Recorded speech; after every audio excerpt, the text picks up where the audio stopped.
You know, my problem is good fight and all. This is a rivalry where respect Let me mute this. Good fight and all, but really, what does fights like that mean? You know, I mean, yeah, it was a good test for Jaime Munguia, former 154-pound champion. So he's been a champion, a defending champion before. You see what I'm saying? So all that stuff about he's still green, he needs time to grow and improve. I'm tired of hearing all that. Now, Gabriel Rosado, as far as resume is concerned, is the best fighter that Jaime Munguia has fought, despite the fact that Gabriel Rosado, whether questionable or not, lost pretty much all of his big fights. TstreeT controversy with Fight View 360. We are now what? Not even been 24 hours since this fight took place. Jaime Munguia is going to go on to win a unanimous decision. Gabriel Rosado is going to not agree with the scorecards, but me, I gave Gabriel Rosado 3 rounds. Take them Golden Girls. Ooh, said the Golden Girls. Them Golden Boy girls, man. They were. Ooh, I'm a dude. I can, be thirsty sometimes. Shit. But anyway, good fight. It delivered on what it was supposed to do. But nonetheless, what does it really mean? It's not like it was an eliminator to where we're going to get, the winner versus Demetrius Andrade versus Jason Quigley next week. Jaime Munguia is ranked number 1 by the WBC and number 1 by the WBO at 160 pounds. From my understanding, somebody correct me if I'm wrong, but didn't he have a chance to fight either or the WBC was going to order him to fight the B Jamal Charlo's mandatory, or did they order him to fight Sergey Derevyanchenko? I believe I saw somewhere in news that he was ordered to fight Sergey Derevyanchenko, but his team didn't want it. And what if what's the guy's name? The guy Malik Zaliev. What if he had beat Gabriel Rosado? Would Jaime Munguia have fought him? Put it this way, I'm going to go ahead and say it. I think Jaime Munguia is protected. His run at 154 pounds is all smoke and mirrors. Remember, he beat Saddam Ali, a 147-pounder, who beat another, in my opinion, 147-pounder, in Miguel Cotto. Miguel Cotto's run at 154 and 160. We don't want to get too far up down the trough here, but let's listen into the particulars. TstreeT controversy with FightView360.com. Take your time out, like the video, subscribe. is Fight of the Year. A big round of applause for both of our warriors. Here in the ring, representing Mexico and Puerto Rico. And now we go to the judges' scorecard. Here are the totals. Judge Raul Tai Sr. has the bout 118-110. Judge Zachary Young has the bout 119-109. And Judge Max DeLuca scores the bout 117-111. And still, the reigning WBO Intercontinental Middleweight Champion, el orgullo de Tijuana, Baja California, México, el invicto, Jaime Munguia.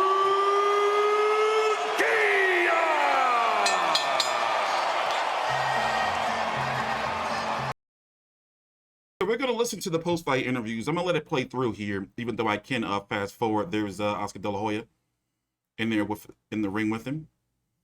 With what Golden Boy is going through right now, if you don't know, their deal with the zone is up at the end of the year. So as it stands right now, Jaime Munguia's next fight is more than likely going to be on a different broadcaster who we don't know. They got Ryan Garcia, but what is he really doing? And when you think about it, they got Jojo Diaz, but outside of that, Jaime Munguia means a lot to Golden Boy, and I can understand why they're protecting him. But I'm sorry, like maybe I'm real long in the tooth with this boxing shit. I've been covering boxing on YouTube for the better part of 10 years on and off. So maybe it's just me. I understand this is how it's always been. But at this point in time in boxing, in the social media age, you got to fight somebody because fans start getting sick of this shit. Like, we knew Gabriel Rosado was going to be a tough fight, but what is the plan for him, especially in a stacked 160-pound division? Well, at least a top heavy-ish 160-pound division. Let's go look at it. Golovkin's going to be facing Murata later on this year, December the 29th on Prime Video. in Asian territories and here in the States and other territories on the zone. Demetrius Andrade is taking on Jason Quigley this week. What is it, Friday or Saturday? I believe it's this Friday. Let's listen into the post-fight interview. So Canelo Alvarez, I don't ever see him going back down to 160. Let's listen in. Please subscribe. Take a time out, like the video. It only takes a second. And you had maybe the best performance of your career. What did you think about the fight? Pues yo pienso que Gabriel Rosado fue un gran oponente esta noche. Creo que me hizo batallar un poco con los abrazos, cosas que tal vez a lo mejor pues me hizo aprender, ¿no? Pero la verdad creo que fue una gran pelea, creo que fue del gusto de toda la gente y la verdad eso me tiene muy contento. This was my toughest fight so far against Gabriel Rosado because of the way that he would tie up, but I think it was a great fight that everyone enjoyed. Aparte es un peleador grande que viene de la 68, muy fuerte, como te digo, con mucha experiencia, entonces la verdad me encantó esta pelea. It was a strong opponent because he's coming back down from 168 pounds, so very experienced as well, and the truth is I really enjoyed this fight. You knew how tough Gabe was. You knew how experienced Gabe was. What kind of adjustments did you have to make during this fight? Pues yo pienso que al último tuve que hacer el ajuste de pegármele un poco más, tirarle más golpes al cuerpo, no quedarme a su distancia porque estaba cayendo en su juego. Entonces eso me ayudó bastante. The adjustment I had to make is to get a little closer, not to fall in his game plan or to his distance, because that's when he was getting me a bit, and so that's what I had to do. Were you surprised at how well Gabe took your power? You were landing some big shots throughout this fight, but he kept coming. Sí, la verdad que sí, estábamos conectando bastantes golpes, 3, 4, 6 golpes seguidos. La verdad, como te digo, es un peleador muy resistente, que viene de las 168 libras, más fuerte. Entonces, pues mis respetos para Gabriel Rosado. Yes, he took a lot of punches, 3, 4, 6 punches. Like I told you, he's a strong fighter who can take a lot of punishment, who can come from 168 pounds. So my respects to him. This is your fourth fight, Jaime, at 160 pounds. How much stronger do you feel after these last few fights? Bien, la verdad que me siento más fuerte, cada vez me siento mejor y para la próxima vamos a llegar mucho mejor. Good, I feel very strong. Each time I'm getting stronger and better. My bad. I forgot that Gabriel Rosado was moving down from 168 to 160 to take on him. My bad, I forgot. For the next time, you'll see it even better. You are top rated in multiple sanctioning bodies. You can get a middleweight title shot seemingly when you want. What do you want to do next? Sí, la verdad que sí, estamos listos para un campeonato del mundo. Este año, el que viene, una eliminatoria, las que sea, estamos listos para cualquiera. Yes, we're ready for a world title in the coming year, or later the coming year, or an elimination bout. So we're ready for each of those things. Your team at Golden Boy, others, they like a fight with you against Gennady Golovkin. How do you feel about that? Bien, la verdad, me siento contento. Creo que va a ser una gran pelea para todo el público. La verdad, estoy emocionado por esa pelea. Yes, absolutely. It would be really good. I think it would be a great fight for the public, so I'm very excited about that fight. Congratulations, Jaime. Muchas gracias. Gracias a todos y ¡viva México! All right, we'll turn to Gabe Rosado. Gabe, how did you feel about the decision? I thought the scorecards were too wide. I thought the fight was a lot closer. He never hurt me, but I hurt him for sure. It was obvious that I hurt him. How did this fight get away from you? Your game plan early on, or at least before the fight, was to go to the body. It felt like a lot more than you did. Yeah, well, every time I went to the body, I was hurting him. You know, I could see it. He was squashed down. I mean, I had him hurt in a few rounds. You know what I'm saying? I kept pressuring him. You know, I thought the fight was a lot closer. It seemed like in that third round, you were looking for traps. You were trying to set some traps for Jaime. You just missed, it felt like, in the third on one of those open shots. Was he any different than you expected?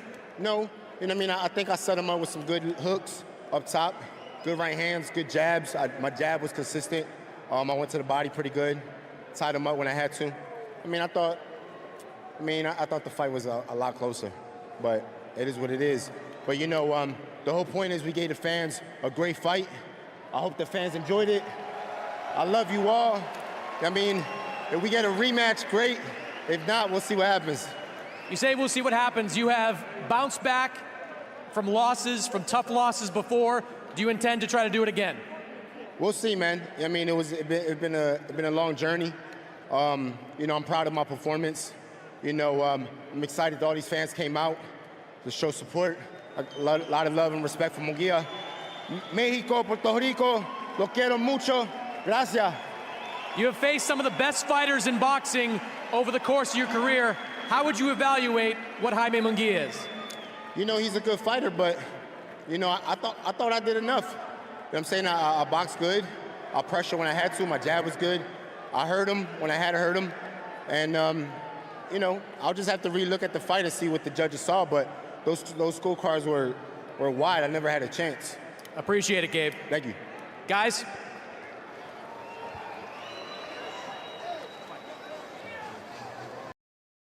So he is the mandatory for Charlo. Correct me if I'm wrong in the comments. He's the mandatory for Charlo, WBC champion. Here, let's go look at it. By the way, the rankings are down below in the description box, fightview360.com. Also, take your time out. Follow me on Twitter at fightview360 or at TstreeT Controversy. So he is the mandatory for the WBC title and the WBO title, but he's talking about eliminators. And then they're trying to get him in there with Golovkin, I guess, because Golovkin's the bigger money, obviously, out of the other two champions, well, three champions in the division. But remember, Golovkin's fighting Murata December the 29th. Bro, this shit don't make no sense to me, man. I'm tired of it. You know, so by the way, Sergey Derevyanchenko was moved down to 154. He's fighting Carlos Adames on the undercard of Tank Davis versus Leo Santa Cruz. I believe that fight's at 154 pounds because Carlos Adames is ranked at 154. And I read some news somewhere that Derevyanchenko was going to move down. So, you know, maybe they could put something together with him versus, you know, Chris Eubank Jr., Golden Boy and Boxer in the UK work together. Maybe he go over to the UK. Maybe Chris Eubank Jr., if he beats Liam Williams, comes over here to the States. You know, these are fights that can possibly happen. But in my opinion, it's like, bro, you know, Charlo, we don't know if Canelo's going to pick him to fight, and that's going to be at 168. So, and Charlo needs an opponent. Like, his run at 160 ain't been nothing. I mean, yeah, Derevyanchenko, okay, all right. But Demetrius Andrade also needs a dance partner. Like, these are the type of fights that I'm sorry, get me like, yo, why am I even covering this shit? Because, you know, I get it. Exciting fight, Mexican versus Puerto Rican. But as a media member and a fan, it's like, yo, that's a throwaway fight. What the fuck does it mean? You know, what are they fucking fighting for? You see what I'm saying? That's only if, like, these are the type of fights that appeal to only if you're a hardcore Munguia guy. You're like, yeah, I want to see Munguia fight. Not me, dog. That's why I'm covering this fucking shit on a Sunday afternoon. And there's no disrespect to Munguia or to Gabriel Rosado. But yo, bro, like, you know, like, I want to see him do something. He's not no fucking green. He's not green no more. He had multiple world title defenses at 154 pounds. Not trying to hear it. I'm TstreeT Controversy with 5v360. Take your time out, like the video, subscribe.